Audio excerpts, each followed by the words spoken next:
ये देखें, रैबिट्स ने होल बनाया है इतना गहरा। पहले तो इतना नहीं करते थे, आज मुझे लगता है इनका कोई और प्लान है कि ज़्यादा ही बना लें।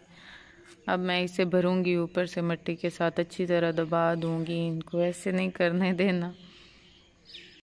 ये देखें, हमारी नई चारपाई बिल्कुल थी, ये बनी थी और फिर ये पड़ी रही है। इसे फ़िलहाल अब हमने यूज़ नहीं किया था। कभी कभी किसी मौके पे ये यूज़ हो जाती थी, वैसे अभी इसकी ज़रूरत नहीं थी। ये बनी हुई ऐसे ही पड़ी थी।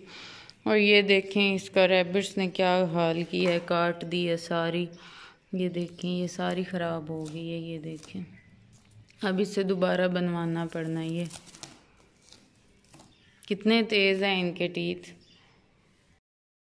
अस्सलाम वालेकुम, कैसे हैं आप सब लोग। उम्मीद करती हूँ कि सब ठीक होंगे। अल्हम्दुलिल्लाह मैं भी ठीक हूँ।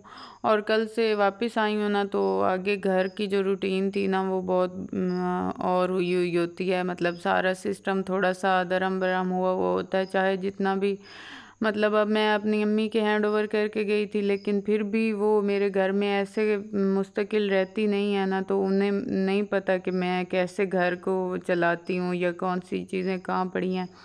तो दूसरे बंदे को नहीं पता चलता। मैं हूँ तो मुझे खुद पता है कि मैंने कैसे सिस्टम मेरे घर का है और मैंने कैसे चलाना है। तो ये होता है थोड़ा सा।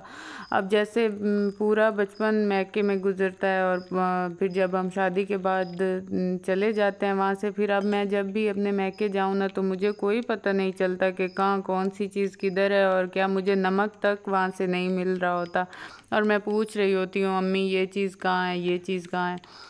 इसी तरह ना फिर हर किसी का अपना एक सेटिंग होती है। तो वो मैंने सारा घर रूटीन में मैं लाई हूँ।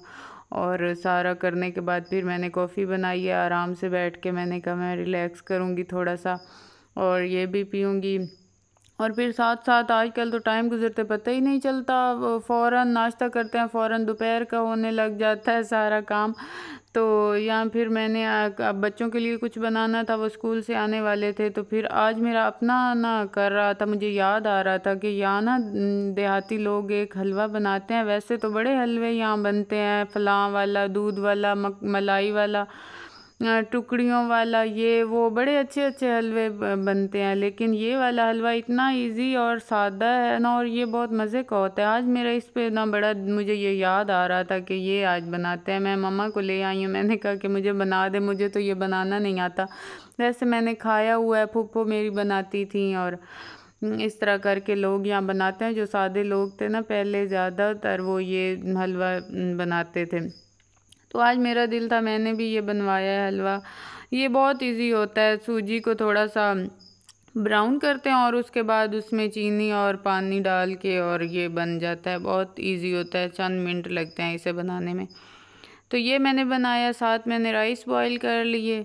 और औरतों का ये होता है कि जब तक वो घर के कामों में लगी रहती हैं ना, तो उन्हें कोई होश नहीं होता दुनिया और माफिया का कि क्या हो रहा है दुनिया में, क्या नहीं हो रहा। फिर मैं थोड़ा सा फ्री हुई हूँ काम से, तो मैं ना मोबाइल यूज़ करती हूँ और सोशल मीडिया यूज़ किया, कुछ पता लगा क्या हो रहा है क्या नहीं हो रहा। और जैसे आज मैंने देखा कि वो निश्तर हॉस्पिटल का रेज़ हुआ था इशू के, वो जो लावारिस लाशों वाला, और वो था। तो मैं सुन के इतना मुझे अफसोस हुआ कि देखें, इंसानियत ख़त्म हो गई है। कुछ लोगों को तो पता होगा, कुछ को नहीं पता होगा इस वाक़ये का। ये था कि निश्तर हॉस्पिटल में वो जो लावारिस लोग होते हैं ना, उनकी लाशें आती हैं तो वो छत पे फेंक देते थे, और उनको मतलब वो गल सड़ जाती थी। और फिर उनको उनकी हड्डियाँ निकाल के, और वो मेडिकल के शोबे में मतलब एज अ स्टूडेंट वो उस पे सर्च करते थे जो स्टूडेंट्स थे, और वो यूज़ की जाती थी। होता तो ऐसे ही है, इंसानी हड्डियाँ रियल होती हैं, उनको यूज़ किया जाता है। मतलब उनको मेडिकल में पढ़ाई में वो सारा उस पे सर्चेज़ वगैरह होती हैं। लेकिन उसका ये तरीक़ाकार तो नहीं ना होता। उनका वो पहले भी सिस्टम था, लेकिन उसमें ये होता है कि बाकायदा प्रॉपर उन लाशों को गुस्ल दिया जाता है, फिर उनको कफन उनका जनाजा होता है, फिर उनको दफनाया जाता है। और फिर कुछ माह बाद, मतलब जब हो जितना वो स्पेसिफिक टाइम होता है ना कि अब वो गल सड़ गई होंगी और उनकी हड्डियाँ रह गई होंगी, तो फिर वो कब्र को की खुदाई की जाती थी और उनको निकाला जाता था हड्डियों को, और फिर बॉयल करके और उन्हें वॉश करके स्टूडेंट्स को दिया जाता था या लैब में रखा जाता था।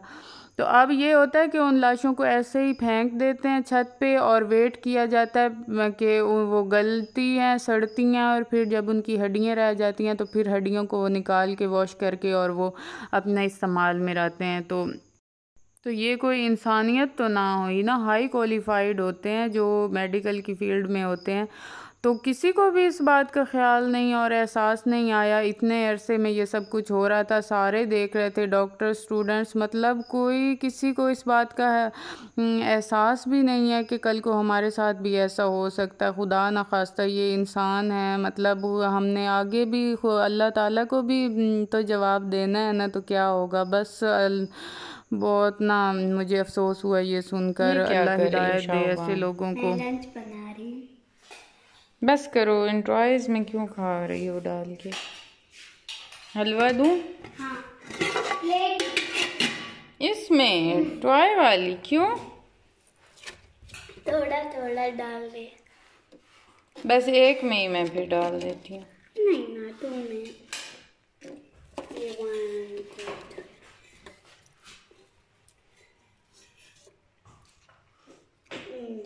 ये लो।